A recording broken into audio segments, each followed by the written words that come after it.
of Missouri with a doctorate in data science. No booing, because he also, prior to that, completed his master's here at Illinois.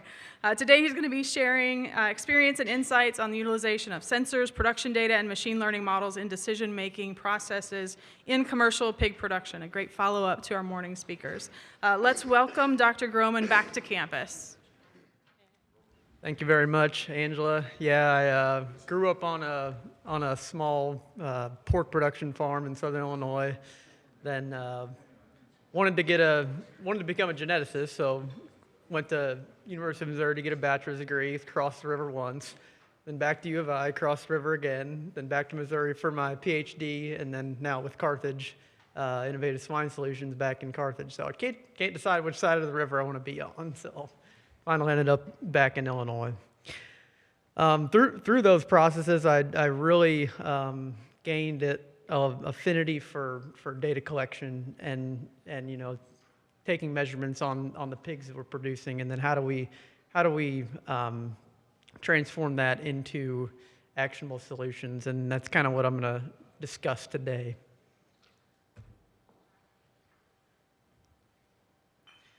So Dr. Lowe kind of brushed on this a little bit earlier, but first time I heard this quote was from Dr. Mike Ellis during my master's degree. He said, you can't manage what you don't measure. I added the often piece to that, and just a brief example here. I did a lot of my PhD work in post-weaning mortality, so I'm going to talk a lot about framing this problem in post-weaning mortality and how we can positively influence that. But as an example, a farmer that's experiencing short-term increases in mortality can't effectively intervene without recording mortality as frequently as daily. Fortunately, the technology in our production systems with things such as the AP Edge controller and then computers, phones, tablets is progressing enough to where that combined with internet connectivity, we can record these outcomes and key economic drivers at a much easier and faster rate. Now it's not ubiquitous across the swine industry. There's still a lot of divide, as we learned this morning, but these processes with the advances in technology are becoming more efficient. And then to derive insights from this, it has to, and through the internet, we can save it to the cloud, which to then further the reporting and information delivery back to the farmers. So there's been many advances in technology, and this has enabled a rapid increase in just the sheer amount of data that is available to commercial pig producers. For many years, we've had group-level production data such as inventory tracking, movements, entry and exit weights, feed delivery information. Then we developed sensors, and there's lots of technology out there for temperature and environmental control, water disappearance, some cough monitoring technology, and so on and so forth down the line. And then further advancements around camera technology, where we can get information down to the individual pig level in terms of feeding activity, drinking activity. Some are looking at aggression detection, weight estimation. So pretty much whatever you can think of out there, there's likely somebody in the tech space working on being able to collect that on our pig farms.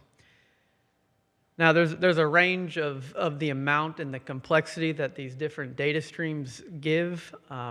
Starting at the group level production data is less raw data and less complex, typically less amount of money to collect and store. And then when you proceed towards the camera data, we're talking about high throughput technologies, lots of data, takes a lot of computing power to analyze, and typically is more complex to interpret and costs more money to deploy and include in your production systems.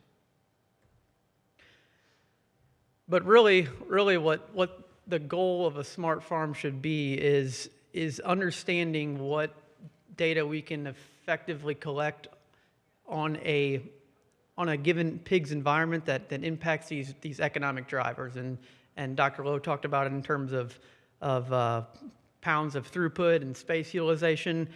Like I said, I go back to the post-weaning mortality. I really like this figure from Gebhardt et al. In a publication in the Journal of Animal Sciences that just shows the sheer complexity of all of the potential causal factors that influence a given key driver of profitability in our pig farms. And with the recent advances in technology, the ability to collect more data that I've described on the previous slide, I mean, pick your sensor. There's something out there. There's data streams that can give us information and insights to any of these, most of these factors that could be influencing a key driver of profitability. But as the number of sensors, as the number of data streams increases, I think there could be a real problem in terms of how do we make daily decisions from this data when we're getting data from a lot of different sources. So for each sensor or camera deployed in a smart farm, I mean, the number of daily decisions could multiply by a factor of 2. For example, if you have 2 sensors, A and B, both reading good, that's great. Okay, it's an easy decision. Pigs are healthy or whatever you're tracking. If either is reading bad, okay, well, let's see how we can act to fix the problem that the sensor is giving. But when both of them are bad, how do farmers prioritize where and when to act upon the information relayed from the sensors? And then what are the optimal operating procedures in the event of a sensor or camera warning? So that this small example just described 2 sensors, but what if a lot of production systems are very large and could have tens or hundreds of active groups on feed at one given time. So that's this problem of lots of different daily data input can grow exponentially. So as a part of my PhD and part of my current work, we've kind of turned to machine learning models as a potential solution because they're very efficient at taking data from potentially hundreds of sources and providing a single prediction of a potential outcome. And then on the previous slide, we saw how complex the webs are that drive these key economic drivers of profitability. These models automatically account for these in their predictions. Learns future outcomes from patterns and past data streams, and then they can be tailored to predict key drivers of profitability in these systems. But for any of these problems, definition of the target variable is, I like to start here because it's very important to successful application of these technologies. So, take mortality, for example. What's the magnitude of mortality that's required to trigger an action? And then we have to weigh the cost of intervening in the event of the trigger, so medication, labor, veterinary or consulting costs, and then the cost of the cameras and sensors required to predict the target variable. So it becomes a pretty delicate balance between finding the threshold where the impact of the economic driver and acting upon it outweighs the cost to fix whatever we are trying to predict, say mortality. So in a recent paper, I kind of came up with a comprehensive framework to successfully apply these machine learning technologies and models in commercial pig production. 4 main phases: investigation, modeling, testing, and then the operations phase. I'm going to kind of highlight some key points here. The investigation phase is really about identifying the right leading indicators of the target variable that we're trying to act upon. And there's a cost-benefit analysis there between how many sensors do we want to test versus their potential benefit in terms of providing accuracy in predicting the target outcome. And then during the modeling phase, what's the impact of the accuracy on intervention decisions? So sunk cost of intervention for false positives when we act when there wasn't technically a reason to act. What's the cost of that? And then how sensitive are these models to detecting actual true positives compared to baseline? And then this is a really key point, and that's the testing phase. So when we deploy these models, do we observe a measurable impact on the target variable? Excuse me. And then we're deploying a new technology. How do these models impact employee use and behavior on the farm? Because it's another process that we're aiming to make the farms more profitable and easier, but we need to test the different potential outcomes on employee behavior. So this is a pretty simplified example to predict mortality episode occurrence in wean to finish barns.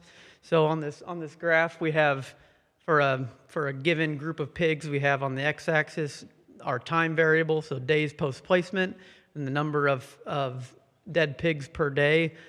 The gray points on this line would be considered a normal day, and then the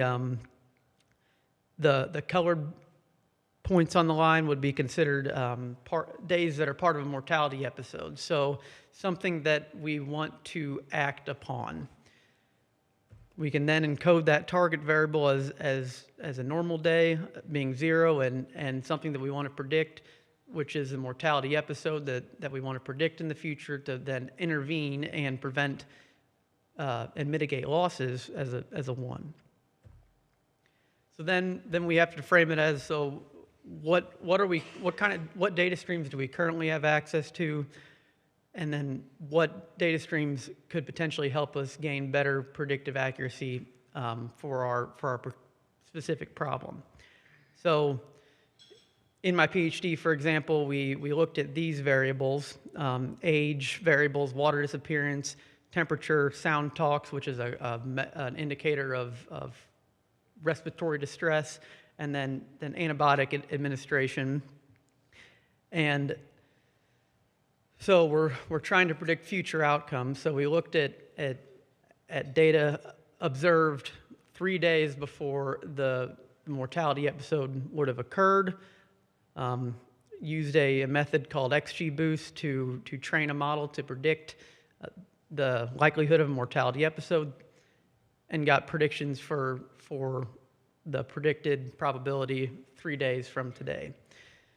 The next step in this process is an evaluation of accuracy. So you typically use rock curves. The diagonal line would be considered a baseline or a random classifier. So any of the lines above that diagonal would be considered informative models. So does your model provide enough accuracy to be able to make a decision? And then another key point is quantifying the relative contribution of these features to a given outcome.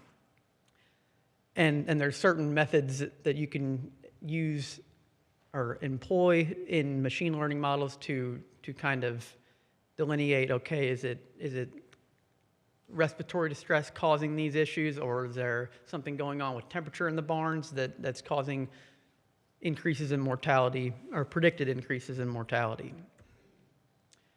So then it comes down to using these models in a decision-making process. So say you have 2 farms. You have your machine learning model that predicts the likelihood of a mortality episode in 3 days. One saying there's a 75% chance, one saying there's a 10% chance. Okay, on the one farm, we're good. Now you use that one part of the decision-making process informed by the model to spend more time looking at the farm with the greatest chance for a mortality episode. Then you can take the feature contributions and say, the data we're getting from the cough sensor is increasing the likelihood of this event by 25%. Temperature deviations are increasing the likelihood by 20%. Water measurements didn't really have an impact on that outcome. And then it kind of points you in the right direction of how to set up an intervention plan. What do we need to check to try to get to the bottom or the root cause of the predicted increase in mortality rate? So some closing thoughts here. It's always good to establish a baseline. How good are we currently at managing an opportunity outcome? And this kind of guides you to say, okay, where can we potentially use additional technology to help us manage a different outcome? Don't let perfect be the enemy of better. 100% accuracy is not required to make improvements or more profitable decisions. And then start small. Evaluate what data streams that are currently available and how they can be leveraged further. There's a lot of data sitting out there on farms that's currently unused that's likely can contribute to the information gathered about management processes. And then adopt a proactive instead of reactive mindset. There's a lot of technology out there that can really help detect problems before it's too late. It's just deciding the optimal way to implement them in given production systems. Kind of gonna close the talk out about how we're using this technology currently today at Carthage. Currently, we provide clients of a wide range of operation sizes with Power BI reporting, and then recently started down the path of predictive analytics across a variety of data integration, sow and wean to finish. Currently, and some projects that we're planning to work on in the future are some supply chain optimization using machine learning, so market weight optimization, market plan optimization, all about trying to optimize and maximize the pounds out the door.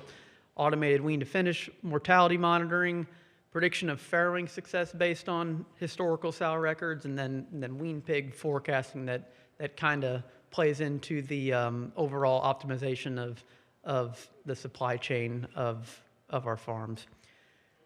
And we're always open to collaboration. We're a growing business unit, and feel free to reach out if there's any questions. Thank you.